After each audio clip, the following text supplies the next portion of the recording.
Hi, I'm Dr. Chad Larson. I think there's not really a good enough education or even information out there about nutrients. We've heard a lot of these nutrients like vitamins and minerals, but it's not part of our education system. It's not even part of medical school education, which is kind of crazy because nutrients are the most fundamental aspect of health. And so the most fundamental aspect of health is not being taught to our doctors, or most of them.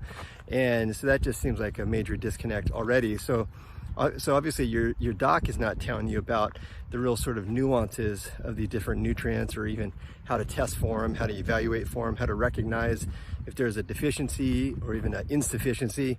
And I got to tell you, from testing lots of people, deficiencies and even insufficiencies are really common for many key nutrients. And so I'm going to do a series of videos where we take a deeper dive into some nutrients, tell you where they come from, what are the food sources, what they do in the body, and if you want to supplement it, what would be the best form of that supplement.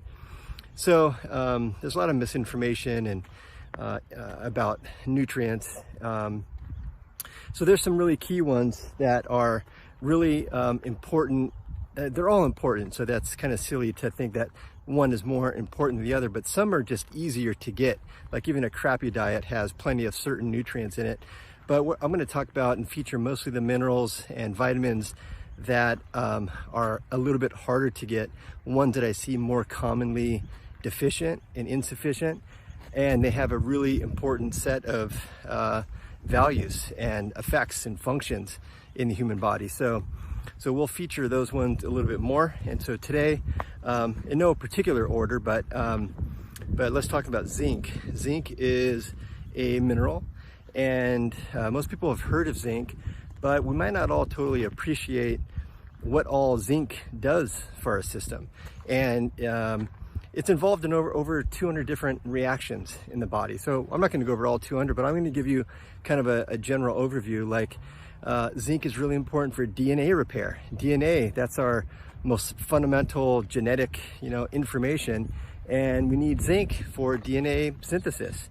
We also need zinc for like tissue repair and tissue growth when we get injured or we get cut, or we have even internal issues, or even like sores in our skin or lesions. Zinc is really important for that type of tissue repair. It's also important for sperm health. It's important for hormone production, hormone synthesis, and probably what is most well known for is for the immune system and its effect on the immune system. So we'll pause there for a sec and maybe go a little bit deeper into how and why it's helpful for the immune system. One of the things is that it helps in kind of the two major components of our immune system, the innate immune system and the adaptive or humoral immune system. The innate immune system is like where the white blood cells come in. We've all heard of white blood cells. Routine lab work includes white blood cells, and it also includes what's called the differentials. The differentials are kind of the breakdown of the 5 main white blood cells, like neutrophils and eosinophils and basophils and monocytes.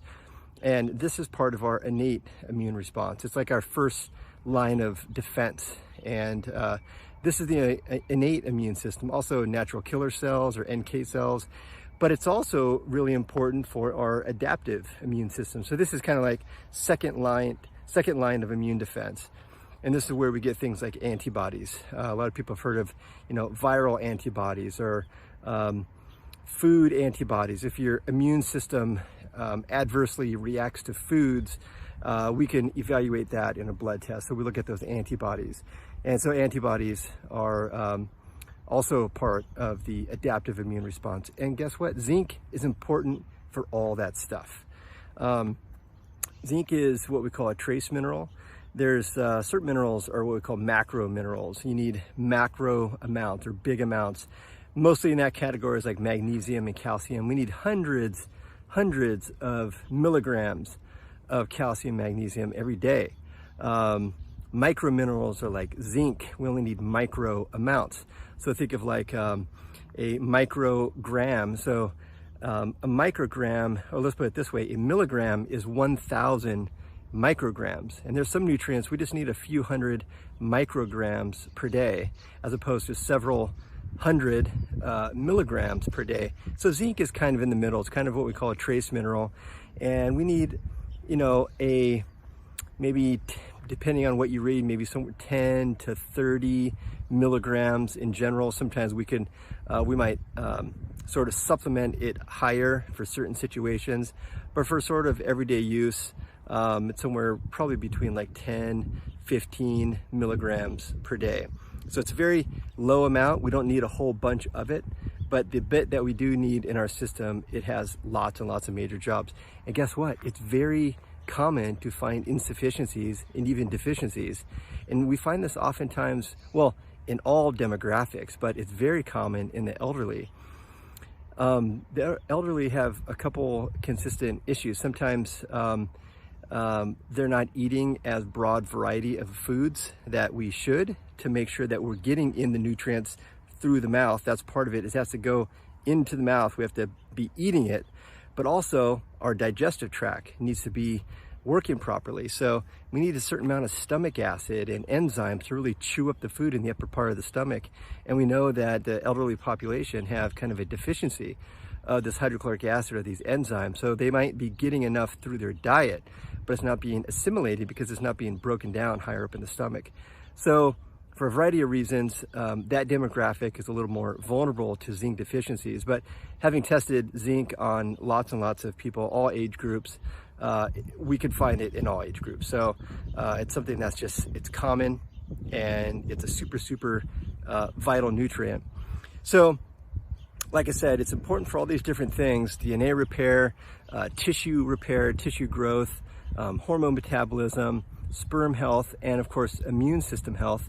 And the way it works, you know, through the innate and through the adaptive immune response, but also does some really interesting things. It could actually support the health of your cell membrane, so it makes it harder for a pathogen like a virus to attach to it. Remember, viruses require a cell, they kind of require your own DNA for their replication. So they have to kind of tap into your own DNA, and so they have to first land on the cell, and zinc helps to kind of bolster the membrane of your cell, so it makes it harder, first of all, just for a virus to attach. But then also, for the virus to kind of drill down and infiltrate your cell, it requires an enzyme called RNA-dependent RNA polymerase. And this kind of starts to unwind your cell so that it can tap into your DNA, which it requires for replication. So guess what? Zinc has a very specific action on this mechanism. And if you have adequate levels of zinc, it will help to block a virus from, it'll sort of block that RNA polymerase, which is trying to use that to allow the virus to infiltrate your cell so it can replicate. So it has a very direct immune supportive antiviral effect from multiple sort of mechanisms. And it's been tested on lots and lots of pathogens, lots of viruses, and it seems to have this effect. In fact, even on, they've tested nidoviruses, and SARS-CoV-1 and SARS-CoV-2 are both in the sort of family of these nidoviruses. So it's an interesting mineral to think about. What are the food sources? So lots of foods contain zinc, which is nice. It's great when Mother Nature gives us an abundance of these things, but even so, it's a very common deficiency. Like I said, it's found in meat, it's found in seafood, it's particularly high in oysters. Like, if you have 6 oysters, you'll have almost 300% of the recommended daily value of zinc. So oysters are loaded, but it's also in lots of different kinds of nuts. It's in seeds like pumpkin seeds and hemp seeds. It's in a variety of vegetables. It's in eggs. It's in dark chocolate. You got to go with the real dark chocolate, like, 70 to 85% cacao has a decent amount of zinc in it. And so, so zinc is interesting. I mentioned that it helps with hormone production, and it helps with sperm sort of production and health.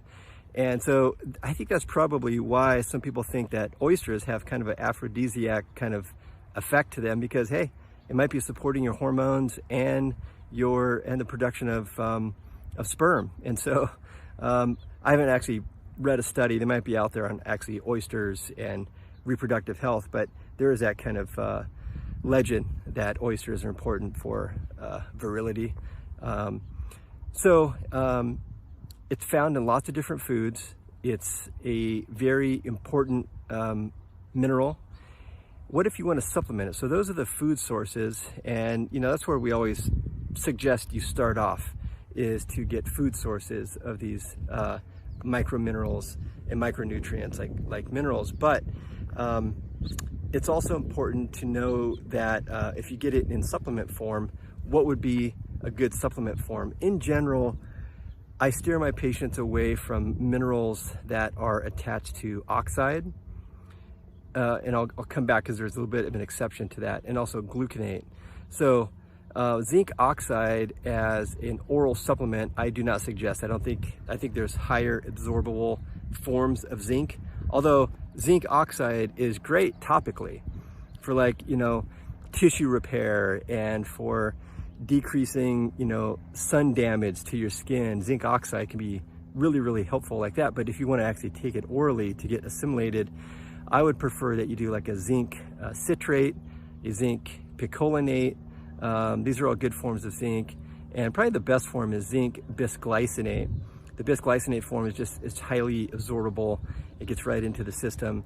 But again, picolinate and citrate are good, solid forms of zinc as well. In general, orally with minerals, and this would be any mineral. I don't suggest, it's what follows the word zinc or magnesium or calcium that really kind of matters. And zinc oxide I'm not a fan of, and zinc gluconate, but zinc citrate and picolinate and zinc bisglycinate or glycinate are probably the best, most absorbable forms of zinc. So anyhow, little primer on zinc, very, very important mineral, lots of important actions in the body, lots of food sources. You just have to get them consistently to really decrease the chance of having one of these insufficiencies.